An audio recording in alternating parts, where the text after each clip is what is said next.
রেমা মোহন নামের ওই নারী অভিযোগ এনেছেন বিজয় সেতুপতি শুধুই পর্দার নায়ক নন, অভিনয় জগতে প্রচলিত অন্ধকার নিয়মেও এক বড় চেহারা তিনি। দক্ষিণী তারকা বিজয় সেতুপতির বিরুদ্ধে বিস্ফোরক অভিযোগ।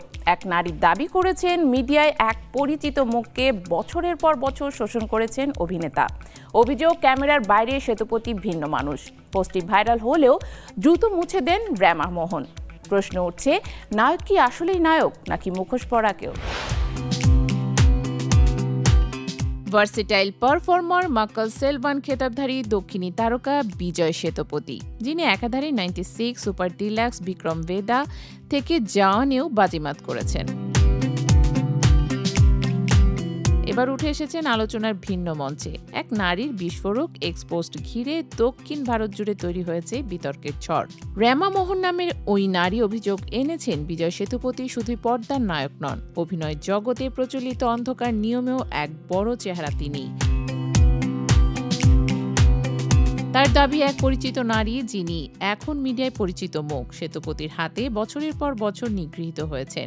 2টি প্রজেক্টের বিনিময়ে তাকে 2.5 লাখ টাকা অফার করা হয়েছিল, কিন্তু সেটি ছিল শোষণের শুরু। আজ সেই নারী মাদকাসক্তি, মানসিক অবসাদ ও শোষণের চক্রে পড়ে এক রিহ্যাবে। রেমার ভাষ্যে উঠে আসে কলিউডের এক ভয়ঙ্কর বাস্তবতা, যেখানে মাদক, কাস্টিং কাউচ আর ভণ্ড সাধুর মুখোশে ঘুরে বেড়ায় প্রভাবশালী কিছু নাম। বিজয়ের বিরুদ্ধে সরাসরি অভিযোগ তুলে পোস্টে লেখা হয়, সেই মেয়েটিকে বছরের পর বছর ব্যবহার করেছে। এটা শুধু তার গল্প নয়, এটা বহু নারীর গল্প। এই পোস্টে দ্রুত ভাইরাল হলেও কিছু সময় পর তা মুছে দেন রেমা। জানা নেই ভুক্তভোগী নারীর গোপনীয়তা রক্ষা করতেই তিনি এমন সিদ্ধান্ত নেন। তবে এতে বিতর্কে থামেনি, বরং জোরদার হয়েছে। এদিকে বিজয় সেতুপতির পক্ষ থেকে এখনো কোনো বিবৃতি আসেনি, অথচ বিতর্কের আগুনে ফের উঠে এসেছে তার 2017 সালের সেই সাক্ষাৎকার, যেখানে তিনি কাস্টিং কাউচকে বলেছিলেন ঘৃণ্য অপরাধ ও মানসিক দুর্নীতির বহিঃপ্রকাশ। আর সেই মন্তব্যকে ঘিরে চলছে চরম দ্বিধা। তিনি কি নিজের বলা কথারই বিপরীতে দাঁড়িয়ে গেলেন? নেট দুনিয়ায় বিভক্ত মত। এক পক্ষ বলছে সত্য প্রকাশের সময় এসেছে, অন্য পক্ষের মতে এটি একটি পরিকল্পিত মানহানির চেষ্টা।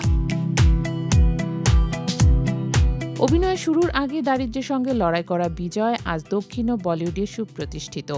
স্ত্রী জেসি ও 2 সন্তানের এই পিতা কি এবার শুধুই এক অভিযুক্ত, নাকি তারকা খচিত মুখোশের আড়ালে আসল রূপটা প্রকাশ পাচ্ছে ধীরে ধীরে? একটি প্রশ্ন কিন্তু থেকেই যায়, সিনেমার নায়ক কি বাস্তবেও নায়ক, নাকি এও কেবল এক শিল্পিত অভিনয়?